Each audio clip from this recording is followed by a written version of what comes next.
नमस्कार। एक और टिप्पणी के साथ मैं अतुल चौरसिया। पहाड़ों पर बर्फ गिरने की खबर थी, इसलिए हस्तिनापुर में जाड़ा बढ़ गया था। धृतराष्ट्र ने जनता के लिए चौक, चौराहे, सराय, धर्मशालाओं में अलाव जलवा दिया था। खुद भी जब तक दरबार में रहते आग तापते रहते।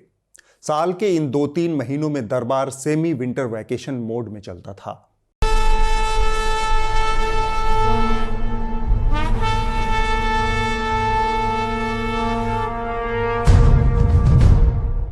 संजय और अन्य दरबारी टकटकी लगाए धृतराष्ट्र की फरमाइश के इंतजार में इधर उधर ताक रहे थे। तभी कुनमुनाते हुए धृतराष्ट्र ने कहा, संजय कुछ ऐसा सुनाओ जिससे फौलादी जोश का एहसास हो। सब कुछ बहुत ठहरा ठहरा सा लग रहा है। संजय ने कहा, जो हुक्म महाराज। आज आपको जंगे आज़ादी के दौर की एक कथा सुनाता हूँ। कथा राष्ट्रपिता उफ़ुक़-ए-हिंद महात्मा गांधी की है। अचानक से संजय की गाड़ी 7 दशक पीछे चले जाने से धृतराष्ट्र को संदेह हो गया। मन ही मन उन्होंने जान लिया कि संजय कुछ तो गुल खिला रहा है, वरना 2 अक्टूबर से पहले गांधी को कौन याद करता है। फिर भी वो गंभीरता ओढ़े हुए संजय की कहानी में दिलचस्पी लेने लगे। संजय ने कहा, मुल्क आज़ादी के दरवाजे पर खड़ा था। दरवाजे के अंदर भयानक आग लगी हुई थी, फिरका परस्ती की आग। हिंदू मुसलमान एक दूसरे पर हमलावर थे, सिरों पर खून सवार था। दरवाजे के अंदर अकेले जाने की हिम्मत किसी की नहीं हो रही थी। तब गांधी जी उस आग के दरिया से होते हुए नोआखली पहुंच गए। वहां सांप्रदायिक दंगों में सैकड़ों लोगों की जान जा चुकी थी। हिंदुओं और मुसलमानों का एक तबका गांधी को ही दुश्मन मान बैठा था। वो गांधी जिसने अकेले दम आखिर तक भारत के जंगे आज़ादी को सत्य अहिंसा के रास्ते पर टिकाए रखा, उनकी जान को बड़ा खतरा मौजूद था। दंगाइयों के हाथ में चाकू, तलवार, बल्लम, गड़ासे, बर्छी, कटार और दरातियां थी। पर गांधी उस आग के दरिया में बिना किसी पुलिस सुरक्षा के घुस गए, सिर्फ अपने कुछ सेवकों के साथ। उनका डटना था कि दंगे शांत पड़ गए। दंगाइयों ने अपने बल्लम, फरसे, गड़ासे उनके कदमों में डाल दिए। मुसलमानों के नेता सुहरावर्दी और उग्र हिंदू नेताओं ने गांधी के चरणों में सिर डालकर माफी मांग ली। यहां पर संजय ने रुककर थोड़ी चैन की सांस ली, फिर आगे की कथा बांचने लगे। आज़ादी के बाद सरदार पटेल ने कई बार गांधी जी को कहा कि उनकी जान को खतरा है, सुरक्षा बढ़ा देनी चाहिए। बापू ने हर बार मना कर दिया। बापू का तर्क था कि अगर अपने लोगों से ही मुझे सुरक्षा चाहिए तो बेहतर है कि मैं मर ही जाऊं। यह गांधी जी के चरित्र और व्यक्तित्व की ताकत थी। काफी देर से अपना संदेह दबाए बैठे धृतराष्ट्र से अब न रहा गया। उन्होंने संजय को टोंक दिया, यह बेमौसम गांधी राग क्यों? संजय ने कहा, बस यूं ही महाराज। आपने कहा फौलादी जोश वाली कहानी सुनाना है तो मुझे गांधी जी की याद आ गई। वैसे भी आजकल कहाँ गांधी जैसे लोग होते हैं। 56 इंच का दावा करने वाले 26 इंच का नाड़ा लगोट में बांध कर चलते हैं। आज तो आलम यह है कि 15-20 मिनट सड़क पर फंस जाएं तो बड़े बड़े रणधीर रणछोड़ हो जाते हैं। संजय की लंतरानियों और 56 इंच के जिक्र से धृतराष्ट्र को एहसास हुआ कि मामला डंकापति का है। उन्होंने पूछ ही लिया, क्या तुम डंकापति की बात कर रहे हो? संजय इसी मौके की तलाश में थे। उन्होंने कहा, डंकापति विश्व विजय करने निकले हैं महाराज, लेकिन हालत यह है कि उनके अपने देश में ही उनके खिलाफ साजिशें रुक नहीं रही हैं। लेकिन असल ये है कि पीएम सुरक्षा में वाकई चूक हुई या साजिश रची गई। साजिश साजिश साजिश साजिश साजिश साजिश साजिश। संजय जारी थे। डंकापति पंजाब जा रहे थे। रास्ते में किसानों ने फिर से विघ्न डाल दिया। बेचारे फिरोजपुर जनसभा करने जा रहे थे, लेकिन पहुंच नहीं पाए। रास्ते में डंकापति को जान से मारने की इतनी साजिशें हुई कि बेचारे थक हार कर बिना सभा किए ही वापस लौट आए। भटिंडा एयरपोर्ट पर डंकापति ने खुद ही कहा, जान बची तो लाखों पाए, डंकापति भटिंडा आए। आप समझ सकते हैं कि किस हद तक प्रधानमंत्री को यह कहना पड़ गया कि अपने सीएम को कहना कि मैं जिंदा लौट आया हूं। संजय रुकने का नाम नहीं ले रहे थे। धृतराष्ट्र दरबारियों के संग आंख, कान, नाक एकटक संजय पर टिकाए हुए थे। संजय ने बताया, उन 15 मिनटों में समूची कायनात डंकापति की जान लेने की साजिशों में लिप्त हो गई थी। आज जहां पीएम मोदी का काफिला रोका गया, वहां से पाकिस्तान कुछ किलोमीटर की दूरी पर था। अगर मैं सही आंकड़ा बोल रहा हूं तो 10 किलोमीटर की दूरी पर था। कि जब भीमा कोरेगांव हिंसा की जांच हमारी सुरक्षा एजेंसियां कर रही थीं, तो उन्हें एक चिट्ठी मिली थी। उस चिट्ठी में प्रधानमंत्री मोदी की हत्या का जिक्र था और वो चिट्ठी में यही लिखा था कि ऐसे ही एक दिन सड़क पर घेर कर उनकी हत्या की जाएगी। धृतराष्ट्र गंभीर होकर बोले, यह तो बहुत बुरी बात हुई। जब डंकापति कह चुके हैं कि वो देश के लिए अपना तन मन धन सब अर्पित कर चुके हैं, जनता जब चाहेगी वो चौराहे पर आकर खड़े हो जाएंगे, जनता का आदेश होगा तो झोला लेकर चल देंगे। इसके बाद भी प्रजा उनके खिलाफ साजिशें रच रही है, यह तो उचित नहीं। वह भी पंज प्यारों के सूबे में डंकापति से यह बर्ताव। धृतराष्ट्र को भावना के एक्सप्रेसवे पर बहता देख संजय ने यथार्थ का ब्रेक मार दिया। होल्ड डाउन महाराज, कायनात साजिशें कर रही थी, यह तो डंकापति ने बताया। साजिशें हो भी रही थी या नहीं, या मजाक मजाक में डंकापति ने देश को मौज करने का मौका दे दिया, यह बताया पंजाब के लंबरदार चरणजीत सिंह चन्नी ने। फिर हमें उन्होंने एक प्रिंटेड लिखती प्राइम मिनिस्टर ऑफिस से एक प्रोग्राम भेज दी है, जिसमें हर मिनट का प्रोग्राम तय था।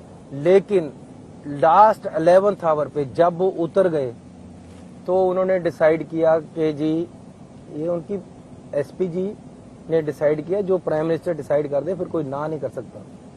उन्होंने डिसाइड किया कि हम रोड से जाएंगे। रोड पे जाने का कोई प्रोग्राम नहीं था। यह सुनकर धृतराष्ट्र सीरियस हो गए। उन्हें बनारस में कुछ दिनों पहले डंकापति की कलाकारियां अभी याद थी, जो उन्होंने सुबह से शाम के बीच 6 जोड़ी कपड़े बदल कर दिखाए थे। वो भड़कना चाहते थे, लेकिन डंकापति को बेनिफिट ऑफ डाउट देते हुए बोले, कुछ और सुनाओ। तब संजय ने डंकापति की एक और कारस्तानी उनके सामने रख दी। हाल ही में डंकापति ने IIT missionaries of charity, Oxfam India और जामिया मिलिया इस्लामिया समेत करीब 6000 संस्थाओं के संगठनों के विदेशी चंदे पर रोक लगा दिया। अपने पहले कार्यकाल में भी डंकापति ऐसा कर चुके हैं। गृह मंत्रालय ने मिशनरीज ऑफ चैरिटीज के FCRA यानी फॉरेन कंट्रीब्यूशन रेगुलेशन एक्ट के रजिस्ट्रेशन को रिन्यू यानी नवीनीकरण करने से इनकार कर दिया। यह सुनने के बाद धृतराष्ट्र खुद को पूछने से रोक नहीं सके कि इन लोगों के चंदे पर रोक की कोई वाजिब वजह तो होगी। संजय बोले, राष्ट्रीय सुरक्षा महाराज, राष्ट्रीय सुरक्षा डंकापति का वह पारस पत्थर है जिससे जोड़कर वो अपने हर कर्म खटकर्म को सोने में बदल देते हैं। धृतराष्ट्र को यह बात दिलचस्प लगी, तो उन्होंने इसे थोड़ा विस्तार से समझने की इच्छा व्यक्त की। तब संजय बोले, बात इतनी सीधी नहीं है महाराज। डंकापति को जब जैसा सुभीता होता है तब वो वैसा बोल देते हैं। उन्हें ध्यान ही नहीं रहता कि पीछे बोले गए बड़े बोल भविष्य में जवाब मांग सकते हैं। मसलन पिछले साल की शुरुआत में डंकापति ने कहा कि NGO हमारे विकास के गाड़ी का अहम पुर्जा है। अपने चारों ओर देख रहे हैं कि कैसे कई लोग, कई सामाजिक संस्थाएं जरूरतमंदों तक मदद पहुंचाने में दिन रात जुटे हैं। दवाई पहुंचाना हो, खाने या रहने की व्यवस्था करनी हो, लोग पूरे मनोयोग के साथ काम कर रहे हैं। मैं इन सभी के सेवा भाव को आदरपूर्वक नमन करता हूं। और साल बीतते बीतते 6000 से ज्यादा गैर सरकारी सरकारी संस्थाओं के FCRA लाइसेंस को रद्द कर दिया गया। धृतराष्ट्र को उलझन हो रही थी। संजय ने उनकी समस्या को भांपते हुए कहा, समय का फेर है महाराज, सब समय का फेर है। समय देखिए, सब समझ आ जाएगा। जब डंकापति तमाम NGO की तारीफ कर रहे थे, उन्हें विकास की गाड़ी का पुर्जा बता रहे थे, तब अप्रैल और मई का महीना चल रहा था। कोरोना की दूसरी वेव तांडव मचा रही थी। डंकापति और उनकी सरकार की कलई पूरी दुनिया के सामने खुल चुकी थी। दुनिया भर से मदद की गुहार लगाई जा रही थी। उस गाढ़े वक्त में डंकापति को लगा कि NGO का फायदा उठा लिया जाए। मौका निकल गया तो विकास की गाड़ी से उनको उतार दिया। यह दुश्मनी ही डंकापति की खासियत है। धृतराष्ट्र के पास पर्याप्त रूप से भड़कने का मसाला था, सो उन्होंने भड़कते हुए कहा, बाकी तो सब ठीक है, लेकिन जामिया, IIT और मिशनरीज ऑफ चैरिटी वाले राष्ट्रीय सुरक्षा के लिए खतरा कब से बन गए। संजय ने कहा, यह जवाब तो आपको डंकापति ही दे सकते हैं। क्यों न एक दिन आप उन्हें दरबार में ही हाजिरी का हुक्म दे देते हैं। धृतराष्ट्र को संजय की बात जम गई। हामी भरते हुए वो उठ खड़े हुए और अंतःपुर को लौट गए। धृतराष्ट्र संजय संवाद में इस हफ्ते बस इतना ही। प्रधानमंत्री नरेंद्र मोदी पंजाब के फिरोजपुर में जनसभा करने जा रहे थे। वहां उन्हें पंजाब के विकास की कुछ योजनाएं राष्ट्र को समर्पित करनी थी। एक जनसभा को भी संबोधित करना था, लेकिन किसानों का एक विरोध प्रदर्शन बीच रास्ते में अड़ गया।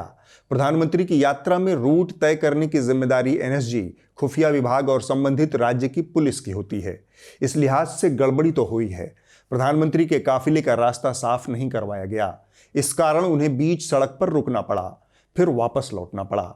इस घटना की तर्कसंगत जांच होनी चाहिए ताकि पता चल सके कि गड़बड़ी कहां हुई और किसने की।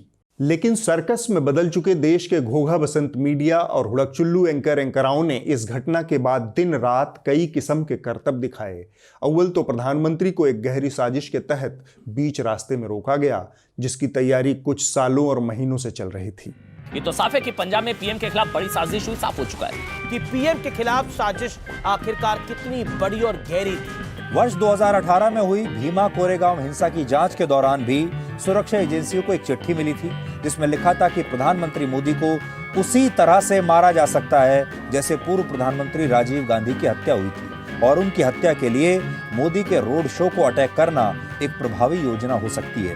प्रधानमंत्री नरेंद्र मोदी पंजाब में जिस साजिश के चक्रव्यूह में फंसे, पीएम के खिलाफ साजिश का सबसे बड़ा सबूत, और हमें ऐसे सबूत मिले हैं जिनसे पता चलता है कि प्रधानमंत्री मोदी को फिरोजपुर में फ्लाईओवर पर घेरने की साजिश।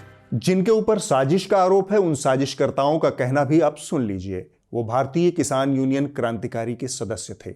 12:30 बजे एसएसपी ने बोला कि यहाँ से प्रधानमंत्री का काफिला गुजरने वाला है, तो लोगों ने और हमने ये बोला कि ये सिर्फ ये लाइन रोड क्लियर कराने के लिए हमको झूठ बोल रहा है। प्रधानमंत्री ने तो कहा था, क्योंकि 6 हेलीपैड बनाए, हमको ये मालूम था कि यहाँ जहाँ रैली कर रहे हैं वहाँ 6 हेलीपैड बनाए हैं प्रधानमंत्री के उतरने के लिए, हेलीकॉप्टर के लिए। तो प्रधानमंत्री तो रोड से आएगा नहीं, वो तो हेलीकॉप्टर से जाएगा। तो सभी लोगों को भी ये लगा कि पुलिस सिर्फ या जितने कार्यकर्ता हैं बीजेपी के लोग हैं उनको आगे निकालने के लिए झूठ बोल रही है, सिर्फ इनका काम रास्ता खुलवाना है और कोई नहीं, इसलिए उसकी बात को किसी ने माना नहीं। चूंकि पूरा देश इस सर्कस बना हुआ है, हरिद्वार से रायपुर तक जमूरे करतब दिखा रहे हैं, लिहाजा हुड़कचुल्लू एंकराओं के ऊपर इस बार साहब ने थोड़ा ज्यादा जिम्मेदारी का बोझ डाल दिया था। 2014 तक देश में हिंदू संकट में था, फिर उसे सुरक्षा देने के लिए मोदी जी आए तो मुसलमानों को संकट में डाल दिया। अब खुद मोदी जी ही संकट में हैं। आप समझ सकते हैं कितनी भारी जिम्मेदारी इन हुड़कचुल्लुओं के कंधे पर मोदी जी ने डाल दी। मोदी जी के नमक का कर्ज एंकराओं ने कुछ उस अंदाज में चुकाया जिस अंदाज में भारतीय फिल्में दूध और खून का कर्ज चुकाती हैं। ये हुड़कचुल्लू सीधे प्रधानमंत्री की हत्या पर आ गए। नरेंद्र मोदी के खिलाफ मैं बड़ी स्पष्टता से बोल रहा हूं, खूनी साजिश हुई है आज, और इस खूनी साजिश का बड़ा पर्दाफाश मैं करूंगा। जिंदा बच गए प्रधानमंत्री, जिंदा बच गए प्रधानमंत्री, जिंदा पंजाब से लौट कर आए प्रधानमंत्री। जानबूझकर पीएम की सुरक्षा में कोताही बरती और उनकी जान को खतरा पैदा हो गया था। हम आपको बताएंगे कि इस मृत्यु जाल से नरेंद्र मोदी जिंदा कैसे लौटे। ये जो हत्या वाला फलसफा सामने आया, इसके पीछे हिंदुस्तान के मानसिक रूप से दलिद्र हो चुके कुछ बड़े प्रिंट और ज्यादातर टीवी मीडिया की दुर्दशा छिपी है। आइए समझते हैं कैसे। देश की एक बड़ी वीडियो वायर एजेंसी है ANI। मोदी जी इस पर अखंड भरोसा करते हैं, कई बार तो दूरदर्शन से भी ज्यादा। खुद ANI भी इस एहसान को नियम से निभाता है। मसलन कभी खबर छाप कर हटा लेता है, कभी खबर ही उलट देता है, तो कभी स्रोत के हवाले से ऐसी खबर चला देता है जिसकी जवाबदेही किसी की नहीं होती। तो इस मामले में ANI ने फिर से अपने उसी अदृश्य हाहाकारी स्रोत का सहारा लिया। उसने खबर चलाई कि भटिंडा एयरपोर्ट पर प्रधानमंत्री ने पंजाब सरकार के एक अधिकारी से कहा, अपने CM को धन्यवाद कहना कि मैं भटिंडा एयरपोर्ट तक जिंदा लौट पाया। जो लोग खबरों से ताल्लुक नहीं रखते उन्हें यह बारीकी समझ नहीं आएगी, मैं समझाता हूं। प्रधानमंत्री ने किसी अधिकारी से कुछ कहा, उस अधिकारी ने ANI से कहा, ANI ने उस अधिकारी के हवाले से पूरे देश को बताया। किसी को नहीं पता यह अधिकारी कौन है, लेकिन इस थर्ड हैंड जानकारी को ANI ने पूरे देश में फैला दिया। खुद प्रधानमंत्री ने यह बात ANI से नहीं कही थी। पत्रकारिता का तकाजा है कि प्रधानमंत्री के हवाले से कुछ कहने के पहले, विशेष तौर पर जब उनकी जान पर बन आई हो, तब 3 बार बात को पक्का कर लिया जाए। खैर, हम ANI से कुछ ज्यादा ही उम्मीद कर रहे हैं। बात यहां खत्म नहीं हुई। ANI की इस थर्ड हैंड सूचना को अगले दिन तमाम अखबारों ने अपनी मुख्य हेडलाइन इस तरह से बनाया कि यही प्रधानमंत्री का बयान है, पहले जां, फिर जाने जां और फिर जाने जाना हो गए। जबकि आधिकारिक रूप से प्रधानमंत्री ने इस बारे में कोई बयान अब तक नहीं दिया है। इस तरह एक थर्ड हैंड अपुष्ट खबर को देश की बड़ी आबादी को प्रधानमंत्री का बयान बताकर बेच दिया गया।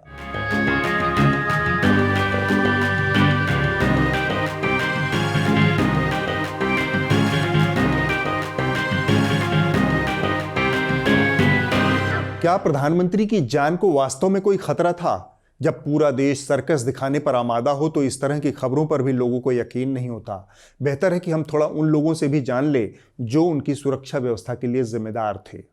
1 किलोमीटर पहले पता चल गया, 1 किलोमीटर पहले उनकी गाड़ियां रोक ली गई, वापस मोड़ दी गई। तो इसमें रक्षा का क्या प्रोग्राम आ गया?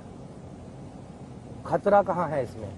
एक खतरा प्रधानमंत्री पर जरूर दिखा, लेकिन यह खतरा उन्हें उनके अपनों से ही दिख रहा था। प्रधानमंत्री की गाड़ी के सबसे करीब पहुंचे ये लोग भाजपा के कार्यकर्ता थे।